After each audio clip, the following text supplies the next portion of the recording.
A lot of people, they just inside of the echo chamber of the people that they believe in, and whatever is said there is the truth, and everything else is fake. And I think that Trump started, I'm not gonna say destroy because I don't like these words that are too, but he started hurting the the what is The fabric. American way of life and the fabric of the democracy in the US when he started using the infamous word fake news. When he arrived with that, he completely destroyed the possibility to have a conversation because everything you would say that was against what is it was fake news. And then you have all the followers who just follow blindly. And at a point, who is responsible for those 5 people who died? Is it them because they are sheep and they just follow suit? Or is it the person who is their shepherd? It's a real question. I don't have the answer. But it becomes a real conversation where you have. I remember when in France we had the yellow vest. Like when you go to the pages of the leaders of these people, and you realize that a lot of those people were, yeah, they had those groups with 8,000 people, but the leaders of those groups were dumb as fuck. And you had like, this is the guys you follow. And when the government in France was like, so what do you want? Nobody knew. Can you send a leader? No, we don't have no leader. There's no leader here. Yeah, but I mean, we need to end this at a point. It's been like, you see what I mean? And Yeah. listen, if we didn't have COVID, this thing would still be going on because those people at a point, they didn't even remember why they were marching. They were just marching because they were angry, and they were going to groups where they would just and when you would invite the leaders of these groups to talk, oh, you've been invited on TV, you're a traitor, oh, you want to be famous now, no, you cannot be better than us. And you're like, yeah, but at a point, like, what, you want all of the 200,000 of you to be talking to the president at the same time? This cannot work.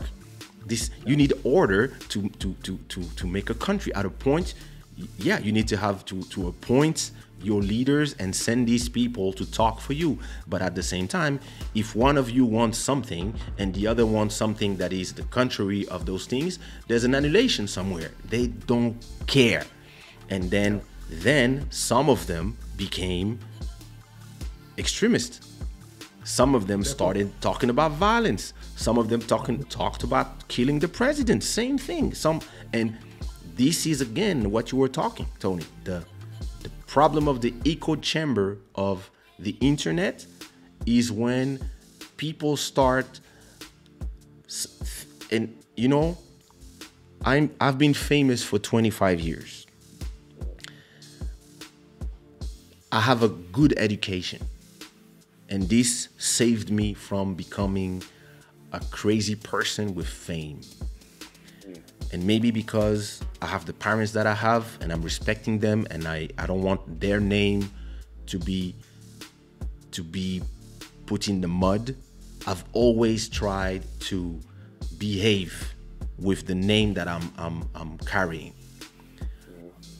But some people who've never been famous, they've never been in the public sphere as somebody. From one day to another, they become leaders of opinion. They become invited in TV. People are asking them what they want. Da, da, da, da. In the beginning, yeah, they are here, the voice of the people. And then the corruption of leadership, of fame, of having people asking you, what are we doing? Can lead you to Exactly. abuse your position where you're like, Okay, let's march. Okay, we march. After marching, we're like, let's march with rocks. And then what happened in the US almost happened in some of the ministers in Paris with the Gilets jaunes. Was the same thing. Some people were trying to break the doors where one of the ministers was inside. And they were saying, we want your head. Oh, c'est la prise de la Bastille à nouveau. Yo, at a point, like, if nobody is here to teach people to be civilized, then it becomes the Les Émeutes au Congo back then, where you better not be in your house when the mobs, or you better be somebody that people love, or have a Uzi, or both, because a crowd is way more dangerous than one person.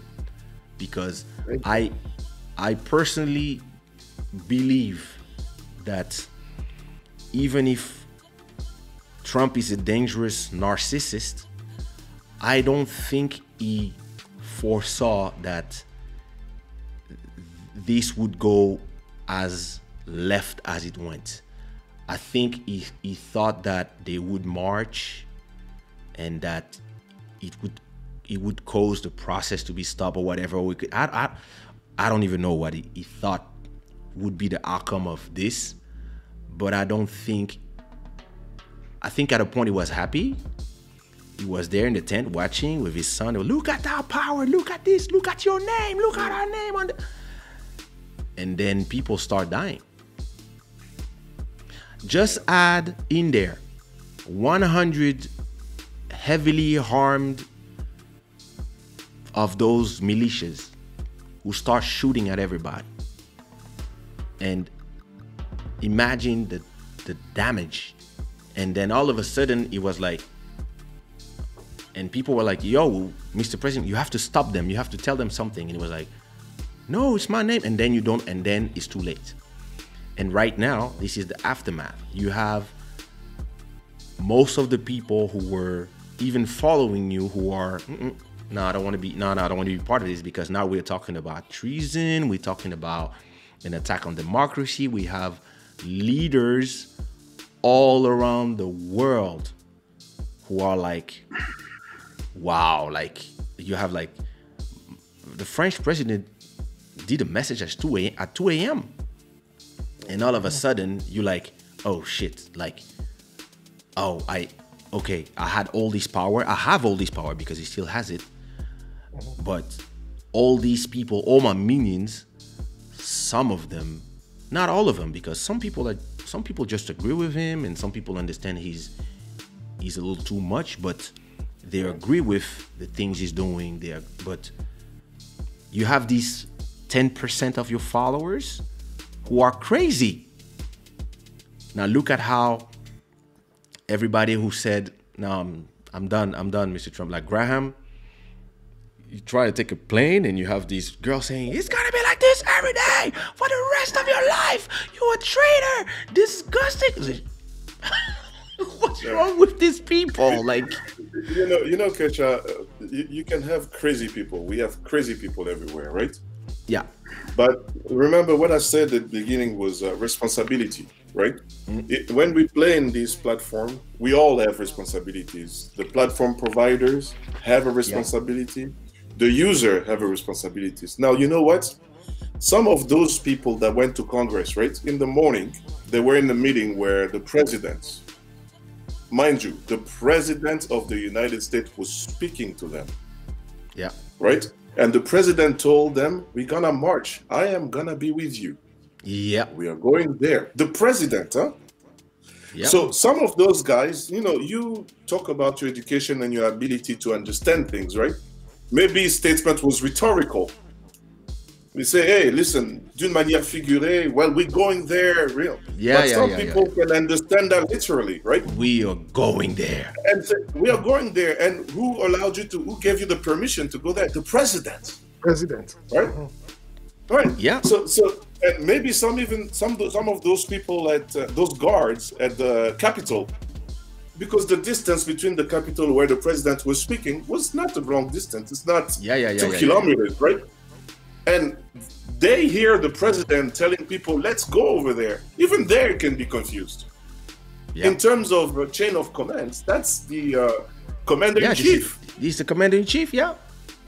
So, think about all that. It makes it very complicated. Like I said, if it was Obama or another one doing exactly the same thing, even you and I would say, man, this guy gotta go. Right? But it sounds like Trump has lived a lot of, people give him a lot of room. Leeway. A lot of leeway. Even if he says the most outrageous person, say, it's him. That's him.